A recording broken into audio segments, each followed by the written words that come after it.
Suïssa, o la Confederació Suïssa, coneguda mundialment pels seus verds paisatges, petites ciutats de conte plenes d'encant, els seus rellotges, la xocolata amb gust a formatge i allotjar els nostres comptes bancaris, té una superfície de 41.000 quilòmetres quadrats, no gaire més que Catalunya, que us volem fer descobrir en una petita ruta al llarg d'aquest cèntric país europeu. Voleu descobrir els seus millors racons?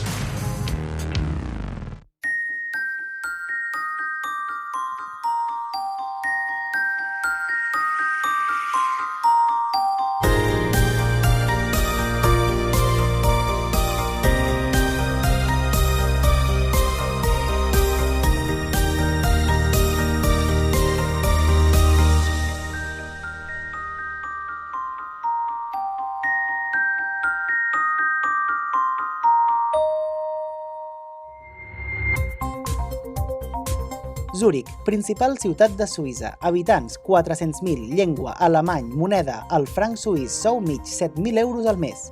I és que Suïssa és el país amb el sou mig més alt del planeta, tot i que gran part d'aquests diners se'n van per pagar el lloguer del pis.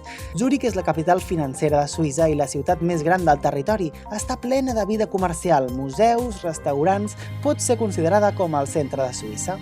Normalment aterraràs a aquest país a l'aeroport d'aquesta ciutat.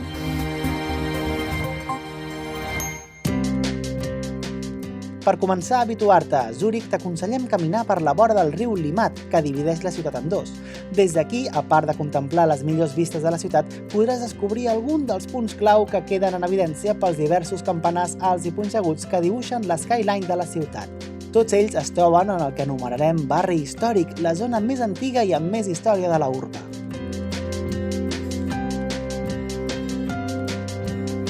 L'església de l'abadia de Frau Münster va ser construïda a meitat del segle IX. Va ser un dels edificis més alts quan la religió i l'església tenien moltíssim més protagonisme i importància que avui en dia.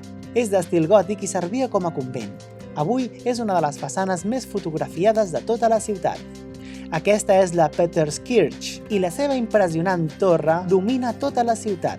És tan alta que des de l'edat mitjana i fins al segle XX s'ha utilitzat com a torre de vigilància. El seu estil romànic, modificat als segles X i XVII, creen un interior senzill, blanc, amb columnes de màrmol i bancs de fusta.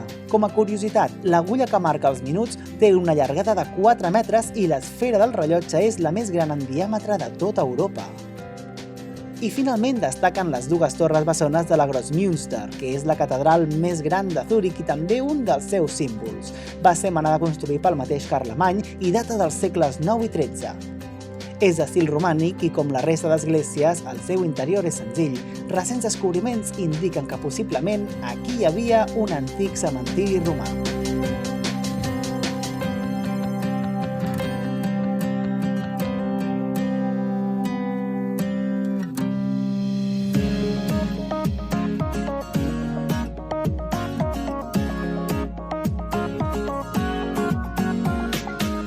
Zúrich és un entramat de carrerons antics i enrevessats que s'enfilen pels turons pels que es va anar desenvolupant la ciutat. Carrers estrets i plens d'història contrasten amb aquest, el Bahnhofstrasse, que seria el Passeig de Gràcia suís. Aquí s'hi apleguen gran part de les botigues de moda de marques tan reconegudes i elegants com Chanel, Lacoste o Prada. Si el teu pressupost és limitat, no cal que hi entris, els preus són estratosfèrics, però deixa't sorprendre per ells i pots trobar de tot i a qualsevol preu, elevat, això sí. Però si ets més a comprar coses típiques, fes lloc a la maleta per la deliciosa xocolata suïssa i també per al clàssic rellotge de cogut que tan bé quedaria al rebedor de la teva casa. Aquests petits trens vermells són el conegut com Polybahn, un funicular que connecta el centre de Zúrich amb l'Escola Politècnica de la ciutat, salvant una alçada de 452 metres. Tenen la capacitat per 50 persones i cada any mouen un total de 2 milions de viatgers. Van ser inaugurats el 1889 i avui en dia són tot un símbol de la ciutat. Compte, els diumenges no circulen.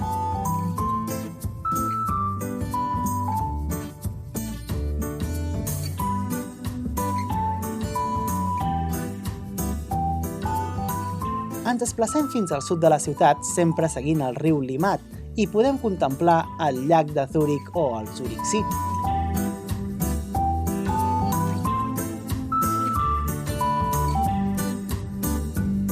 A banda i banda del llac, la ciutat s'expandeix.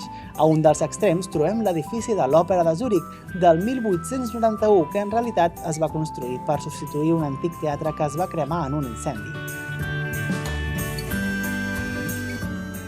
Just a l'altra banda del llac trobem els jardins que donen l'aire fresc a la ciutat. Són els coneguts com a Arboretum, on s'hi apleguen una gran quantitat d'arbres, plantes i flors. És l'espai ideal per prendre el sol, fer un passeig relaxant o bé fer esport anant a córrer.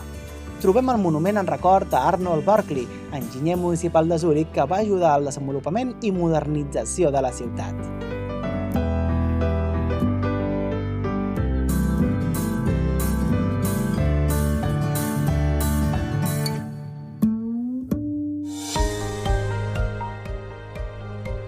I un cop coneixem Zúrich, us proposem visitar Luserna.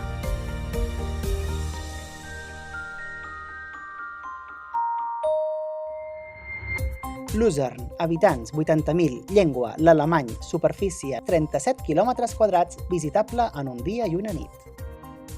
A menys d'una hora en tren de Zúrich, Luserna és una petita ciutat que toca els Alps suïssos i neix a la vora del llac dels 4 cantons. Els cantons són les regions que configuren la nació suïssa. En total, el país es forma per 26 cantons. Tots ells són estats federals amb autogovern on només es deleguen a l'estat els temes que per ells mateixos no poden assumir. Luserna, doncs, és la capital del canton de Luserna, una ciutat plena d'encant. La ciutat és travessada pel riu Raus i per sobre d'aquest hi ha els emblemes de Luserna, els seus mítics ponts de fusta. En un riu en el que el cabal és abundant i que cal controlar amb diversos sistemes de control de l'aigua, aquests ponts fa anys que permeten que els ciutadans es moguin d'una banda a l'altra de la ciutat. Tants anys en fa que aquest, el pont de la Capella o el Kappelbruck, és el més antic de tota Europa. Té una llargada de 205 metres, construït totalment de fusta i on a les bigues al sostre s'explica la història de la ciutat. Una part del pont, de 75 metres, va ser reconstruïda després d'un incendi. Junt amb el pont es troba la Torre de les Aigües, de base octogonal i construïda al voltant del 1300, que ha tingut moltíssims usos en el seu passat. Va fer de torre de vigilància, d'arxiu de la ciutat o de cambra del tresor, entre altres funcions. Un altre dels punts clau de la ciutat, visible també des del riu, és l'església jesuïta, el primer dels grans temples catòlics construïts a Suïssa. És del 1666, però no es va consagrar fins a 11 anys més tard, tot i que el seu interior no estava acabat. Als peus d'aquesta església s'instal·la un mercat ambulant. Us recomanem passejar entre les parades i observar la gran quantitat de productes frescos que hi ha: marmelades, hortalisses, formatges, tant suïssos, italians com francesos, olives, pastissos.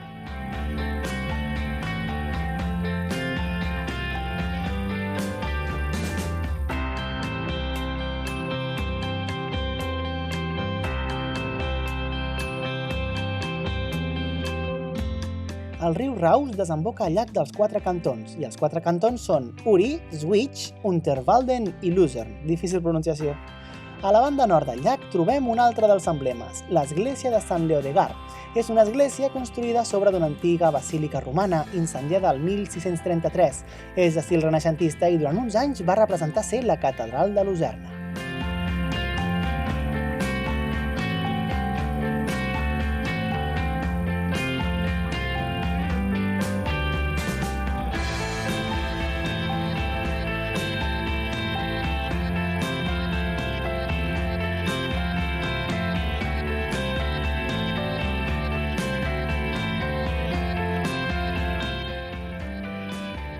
A prop de l'església trobem el monument al lleó.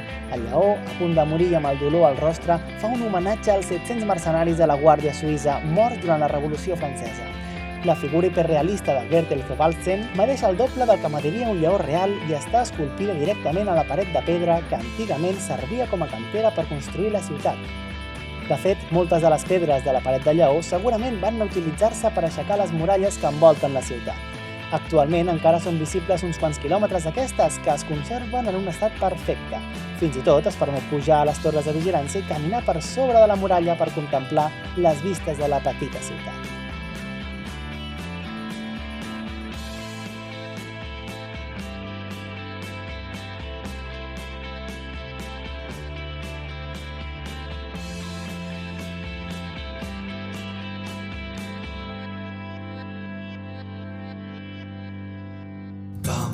Si ens endinsem a la part on la ciutat és més antiga, caldrà destacar les encantadores places que formen els tortuosos carrerons estrets. Per exemple, aquesta, la de Weinmark, destaca per la font que es troba al bell mig. Diuen que és una de les més boniques de Lucerna, tot i que no és l'original. L'original es troba al Museu d'Història. Aquesta font esculpeix a Sant Maurici i els 6 guerrers medievals.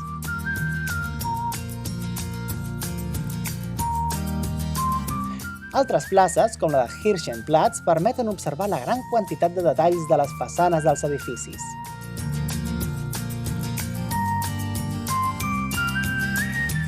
I una altra, com la de Kornmark, que és on es troba l'antic ajuntament de la ciutat, on destaca la Torre del Rellotge. Va ser edificat entre el 1599 i 1606 d'estil gòtic alemany i renaixentista italià. I la veritat és que no acabaria mai d'ensenyar els encants d'aquesta ciutat, així que només et toca ser tu mateix el que vingui a visitar-la.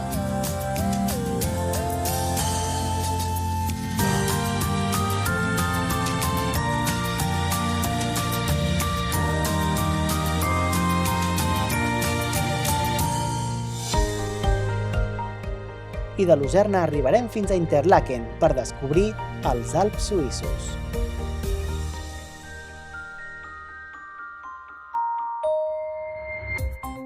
Interlaken, entre dos llacs, habitants 5.700, llengua l'alemany, superfície 4,4 km², punt de partida per endinsar-nos als Alps suïssos.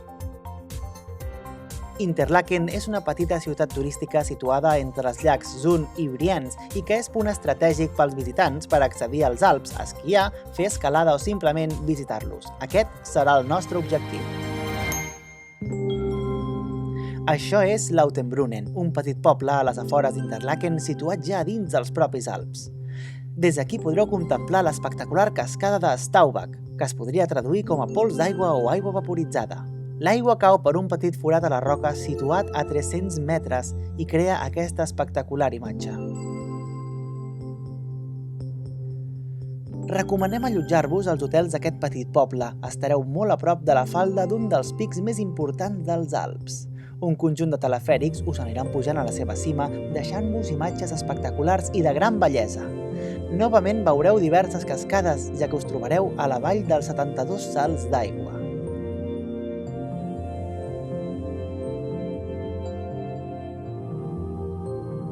El telefèric anirà fent parades i no us podeu deixar perdre la primera, Himmelwald, un autèntic i tradicional poble suís, dedicat totalment a la pagesia.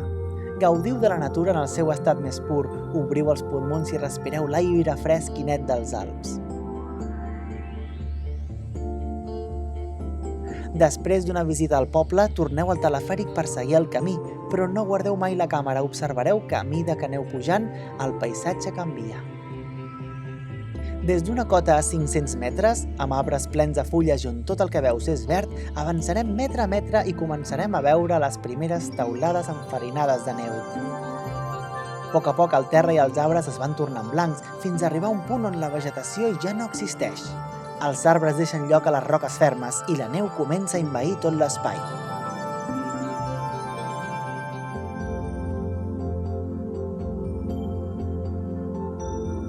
Lentament es glacen els vidres del telefèric i una espessa boira ennuvola tot el nostre voltant.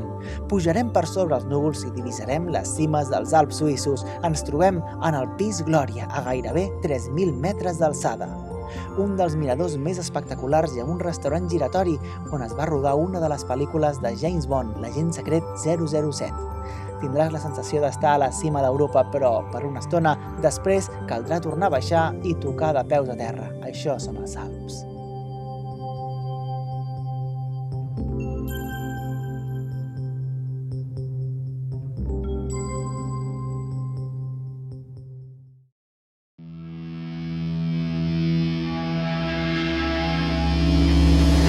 Trummelbach Fort. Aigües espumoses, arremolinades i amb una força espectacular. El salt d'aigua interior més alt de tota Europa i l'única cascada d'aigua glacial del món que flueix per l'interior de les roques d'una muntanya. Un funicular us pujarà fins a la part més alta i haureu d'anar seguint uns camins que us portaran fins a baix seguint el curs de les cascades.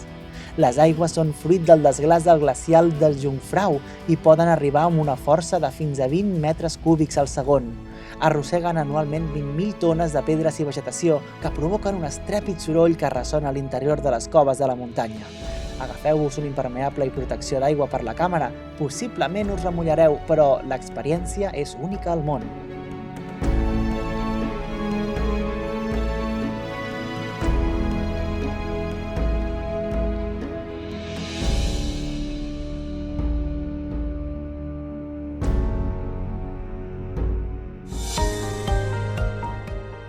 I d'Interlaken anirem a visitar Berna.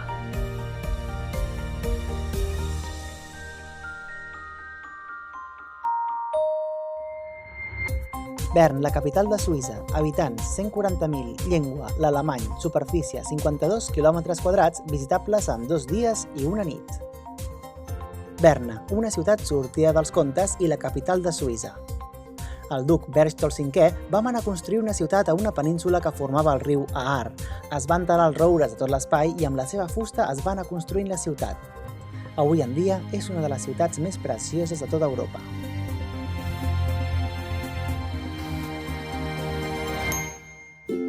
El Sittglock, el rellotge més famós de tota Suïssa i el que era la porta d'entrada i sortida de la ciutat de Berna.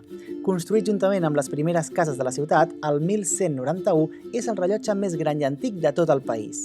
La torre amb el rellotge va esdevenir clau per medir el temps no sols a la ciutat, sinó també per calcular les hores de viatge apuntades en lloses de pedra als marges de les carreteres que sortien de Berna cap a tot el país.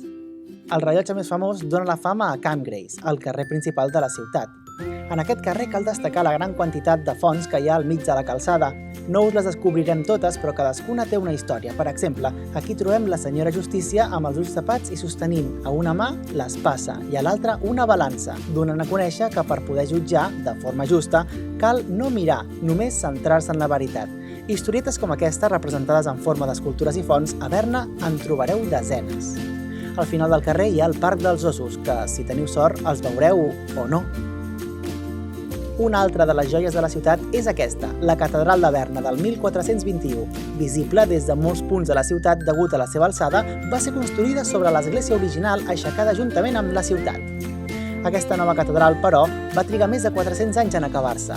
La seva espectacular torre medeix més de 100 metres d'alçada, però als 60 metres es van paralitzar les obres i fins uns anys més tard no es va tornar a construir. El seu interior és preciós, feu-li una ullada.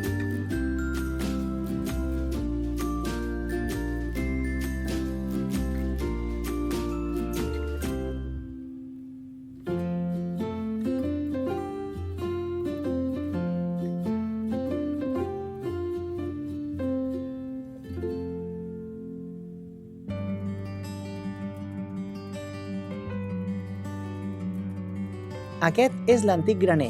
Antigament s'hi emmagatzemava el blat i més endavant també el vi. Avui en dia és lloc cultural on hi ha un teatre, una biblioteca i un restaurant. Aquest imponent edifici és el Palau Federal de Suïssa, seu del govern i del Consell dels Estats que integren Suïssa, és a dir, el cor de la vida política del país. En realitat, és un conjunt de 3 edificis que, vist des de fora, n'aparenten només un. Hi ha l'ala occidental, que és la més antiga del 1852, l'oriental, del 1892, i el cos central, que és el més nou, del 1902. A Berna hi va viure Albert Einstein. Va llogar un petit apartament durant 2 anys i avui s'ha convertit en una atracció turística. Un bloc de pisos reconvertit en museu on trobareu la vida i història d'aquest geni. Us imagineu descansant al sofà de casa seva, o dinant a la seva taula, o contemplant les seves vistes?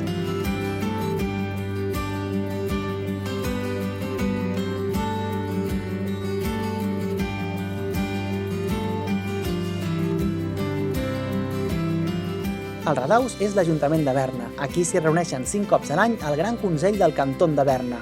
Un edifici del 1417 que inicialment havia de ser el graner de la ciutat, però va quedar tan bonic que s'ho van repensar. Cada dimecres es reuneix en ple el Consell del Govern de la ciutat.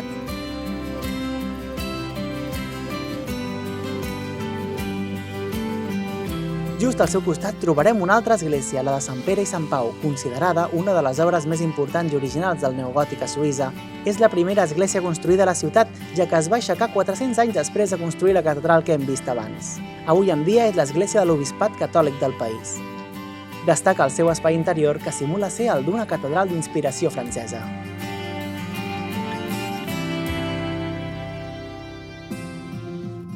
Sortim de la ciutat per anar a un dels seus pulmons verds allunyats del centre. Un funicular us durà fins al Gurten, el parc que es coneix per ser el mirador de la ciutat. Hi ha ramats de braus pasturant i el silenci i la pau són els dominants de l'espai.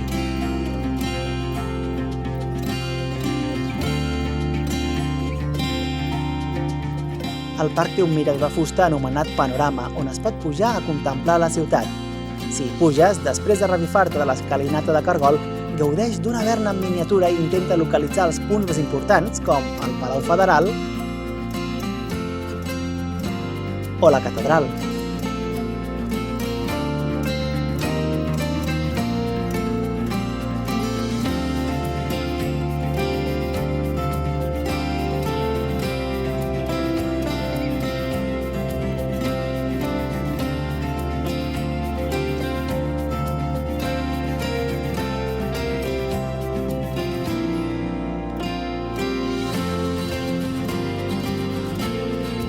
La plaça central de Berna, la Bahnhofplatz, és on es troba el punt de connexions de transports més importants de la capital i conflueixen els autobusos, tramvies i l'estació de trens.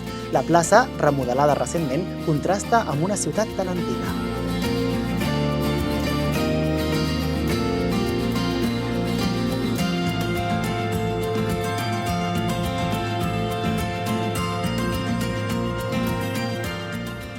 Ara tornem a sortir de Berna per anar cap a Laupen, una excursió d'un matí que ens deixarà veure com és un típic poble històric suís, allunyat del turisme de masses i l'agitada vida de ciutat.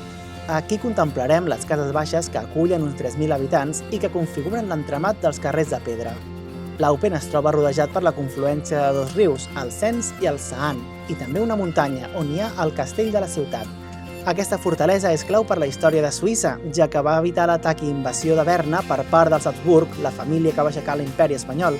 L'interior del castell resta tancat al públic, però si et vols sentir com un rei o una reina d'una monarquia, pots llogar a les sales medievals. Això sí, barat segur que no et sortirà.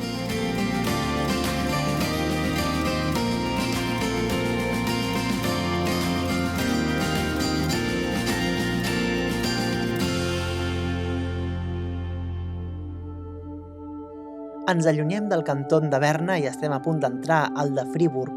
Aquí hi ha camps i camps de pastura, on veureu ramats de vaques, bens i cavalls, i també un dels llacs més encantadors del país. El llac de Jouarcy es troba a una hora en cotxe de Berna. És un llac que trencarà el tòpic que diu que cal estar en bones condicions físiques per veure paisatges espectaculars. Aquí s'hi arriba en cotxe quasi fins a l'aigua. El llac és conegut com el llac Negre, ja que explica la llegenda que a les seves aigües, de tendència més aviat fosca, hi ha tota la brutícia d'un gegant que fa segles s'hi va banyar. També diuen les males llengües, que és on per les nits s'hi reuneixen bruixes i bruixots i altres éssers mitològics. En qualsevol cas, ens sembla un espai extremadament preciós. Per la zona natural on es troba, enmig d'una vall dels Alps, o millor dit, dels Prealps, té tendència a mostrar una imatge freda amb boires i foscor. Es troba a 1.000 metres d'alçada i té una superfície de mig quilòmetre. I de Berna anirem a visitar el castell de Chillon per acabar arribant a Ginebra.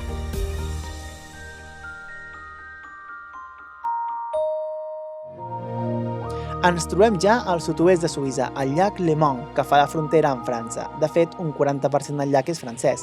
A sobre d'aquest llac es va construir el conegut castell de Chillon, una fortalesa de 7 pisos d'alçada. Antigament, a l'edat de bronze, ja representava una edificació defensiva.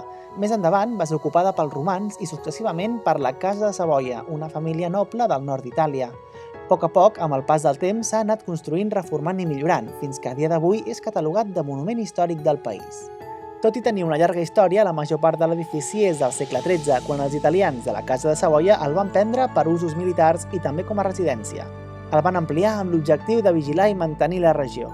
Amb el pas del temps, el ducat de Savoia es feia feble per desavinences amb els seus veïns i aleshores les tropes de Berna es van aliar amb les de Ginebra per conquistar el castell i acabar amb la família de Savoia. A finals de març del 1536 es van plantar davant del castell les tropes berneses i 6 vaixells de guerra provinents de Ginebra. Aprofitant l'ocasió, els valesans, habitants de la regió del sud de Suïssa, s'hi van afegir, fent que el duc de Savoia abandonés el castell. Després de l'atac, el castell va quedar molt malmès, però a dia d'avui llueix en la seva esplendor. Encara es conserva gran part del mobiliari original de l'època.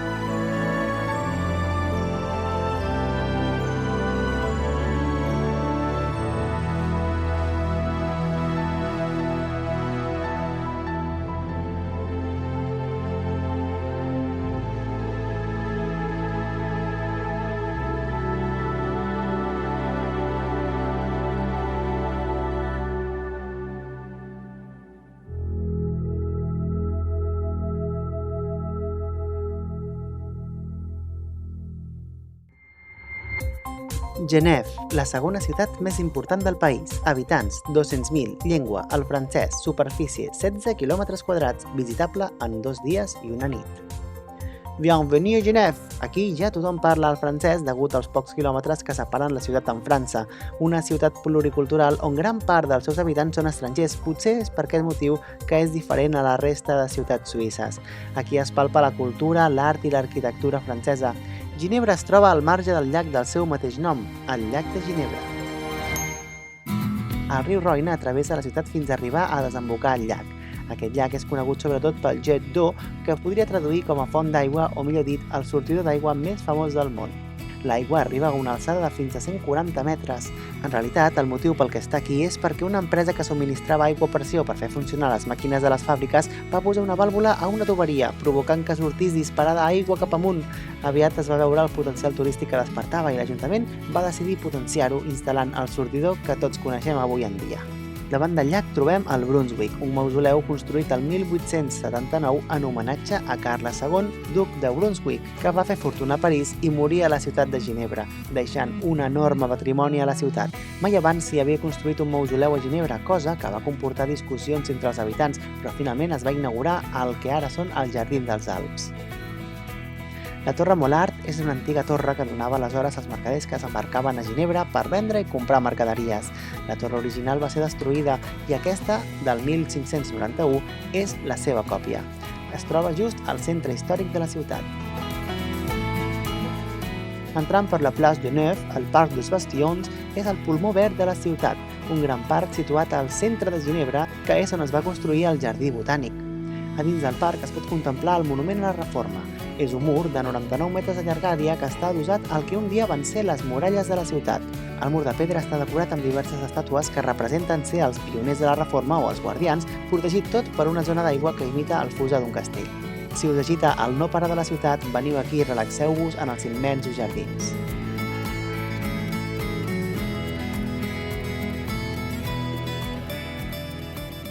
Al costat del parc hi ha el Gran Teatre de Ginebra, que no deixa de ser l'edifici de l'òpera.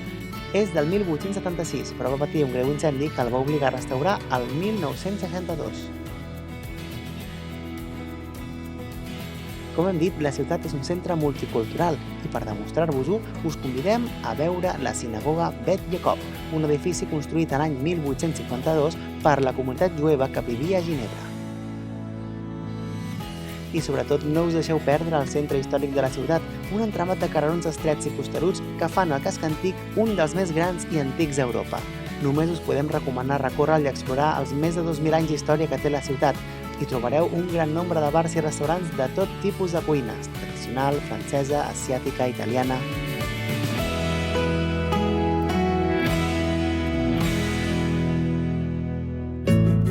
Si ens centrem en el centre històric, trobareu l'edifici del Palau de la Justícia, que es troba en ple funcionament avui en dia.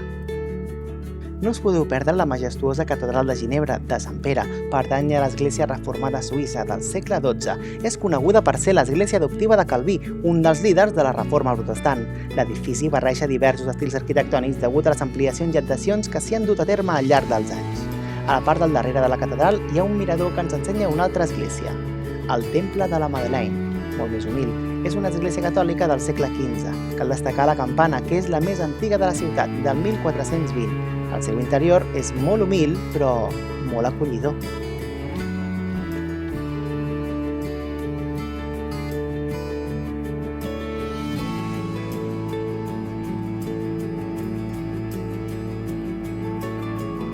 Si veniu fins a Ginebra, no us podeu perdre la famosa cadira trencada de Daniel Berset, un artista suís. La cadira, amb una pota trencada, està feta de fusta i pesa més de 5 tones. Igual que la Torre Eiffel, aquesta escultura s'havia de desmuntar mesos després, però, vist l'èxit que va tenir, encara hi és. Està situada davant de l'edifici de la seu europea de les Nacions Unides. A dins seu hi ha 34 sales de conferències i al voltant de 2.800 oficines. Anualment s'hi arriben a celebrar 8.000 reunions a diversos països i 600 assemblees. Doncs tot això i moltíssimes coses més us esperen en aquest petit país, Suïssa.